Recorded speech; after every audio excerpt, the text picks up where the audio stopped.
coisa que tem muito a ver também é o controle emocional que o piloto tem que ter. Controle emocional, isso aí é fundamental, não só na vida, mas na aviação também, isso aí é importantíssimo, né? E você consegue correlacionar novamente essas duas áreas. Você, às vezes, quando o que é o controle emocional? Você precisa entender o que é agir com a razão e agir com a emoção. Né? Então, o ser humano ele tem uma tendência a agir com a emoção. O tempo inteiro a gente tem uma tendência a agir no emocional. Mas você precisa ter o controle dessa emoção. Você tem que ter o controle desse emocional para que você saiba agir na razão. E isso na aviação é fundamental. Fundamental. Um exemplo, você decola um avião de pequeno porte, lá um bimotor, e você tem uma pane de monomotor, e a tua velocidade começa a cair. E qual que é o princípio da velocidade? É a atitude do avião. Então o que você tem que fazer? Baixar o nariz do avião para manter o avião numa velocidade mínima de controle, ou na Blue Line, na velocidade de melhor razão, para que você mantenha o voo ainda estável e que você consiga guiar a aeronave. Só que isso é um princípio contra-racional, porque às vezes você está voando em cima de prédio, você baixar o nariz, você está voando na direção de casa, de prédio, você vai fazer um voo raso. Então o que o nosso emocional fala? Não, puxa o nariz, você vai cair, se você fizer, você está mirando num prédio, não tem lógica. Mas existe um lado racional que diz, você tem que fazer assim, porque se você fizer com o seu lado emocional, de fato você vai cair estolado. Você vai ter uma perda de sustentação, você vai entrar num parafuso e vai cair. Então, isso é o que você tem que fazer para tentar conduzir a situação da melhor maneira, mesmo que de fato não consiga conduzir, mas você agiu na racionalidade. Então, isso chama-se controle emocional, é um exemplo, né, de vários outros, e correlacionado à vida, isso é importantíssimo, né?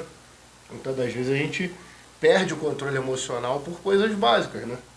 No dia a dia, no trânsito, né?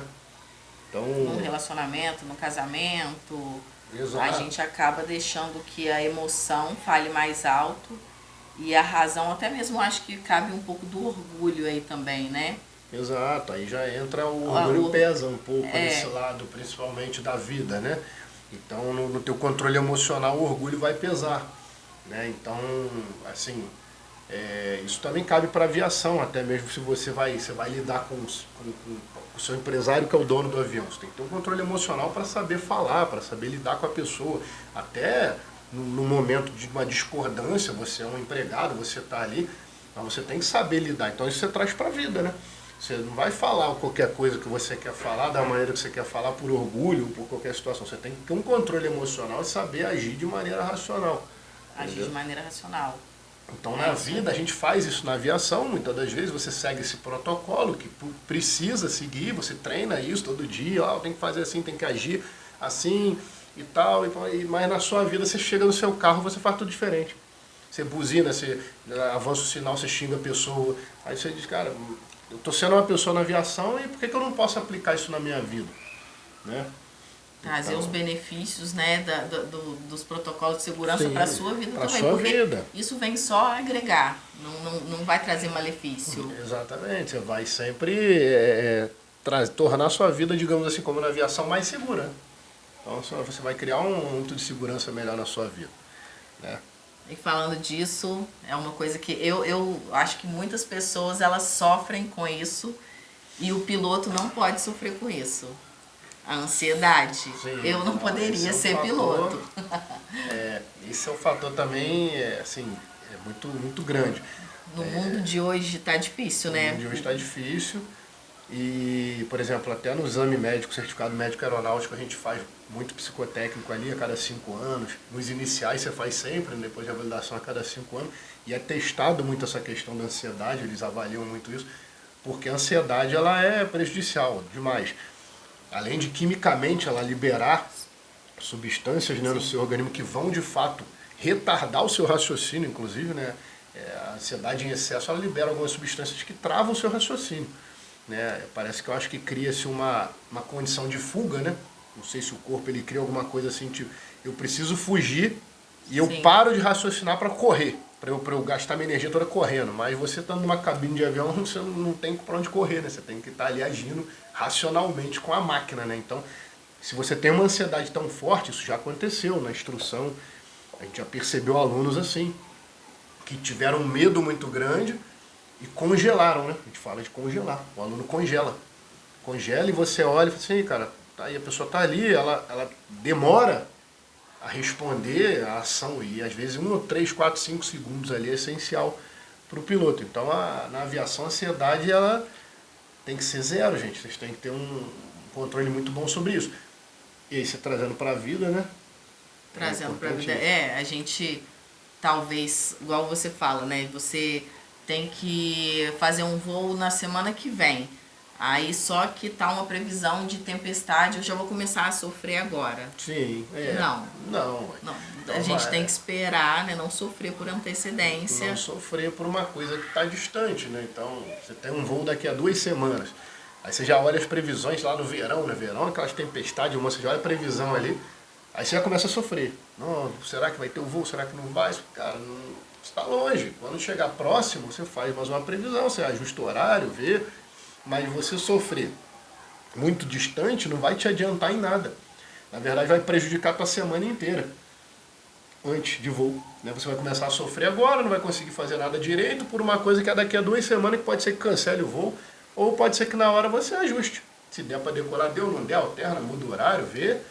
E a vida é assim, imagina você sofrendo por uma coisa daqui a 10 anos, 5 anos. Ah, como é que eu vou fazer aquilo, cara? Não, entendeu? Você pode criar um planejamento do seu futuro? Pode, é importante. Mas você não pode sofrer por ele. Você cria... Falando a curto prazo também, né? Não adianta nada eu sofrer com o fim do mês. Exatamente. Chegar lá... Você pode se ajustar, obviamente, fazer seus controles, né?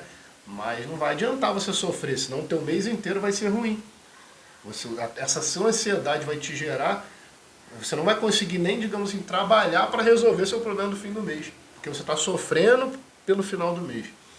Então... Tipo assim, né? Eu não posso, toda vez que eu for decolar, com medo de cair. Eu tenho que esperar a situação para eu poder agir.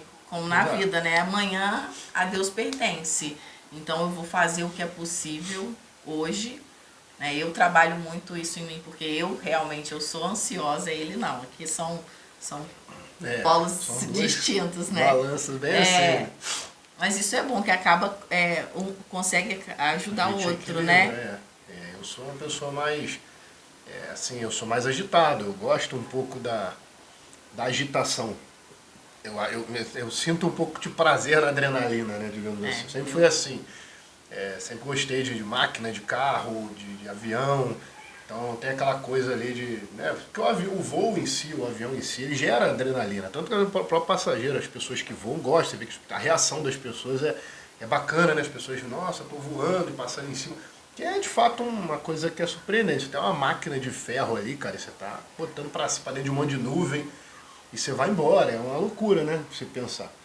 Mas a gente tá no domínio ali, a gente tem que gostar disso. O piloto ele tem que ter um pouco disso também. Ele não pode ter muita ansiedade, ele não pode ter muito medo.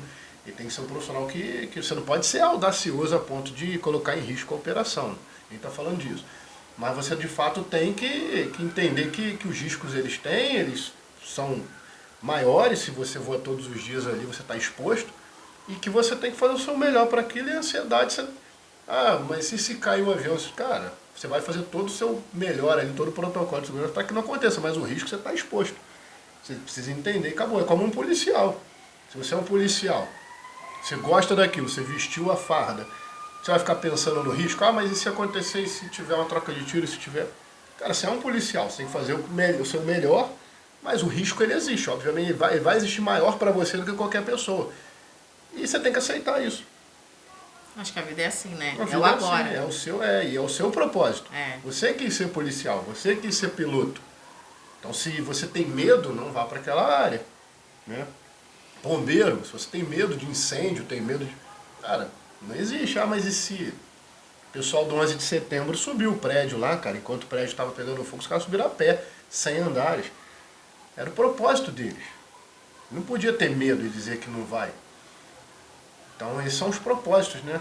Isso que faz a diferença dos seres humanos. Cada ser humano tem a sua personalidade, o seu tipo, e ele vai se encaixar em profissões que no final vai se juntar todo mundo e criar o social. É isso aí, tudo flui, a gente precisa de tudo, tem de todo mundo. Cada um com suas limitações, mas você vai ser útil em alguma coisa, né? É isso.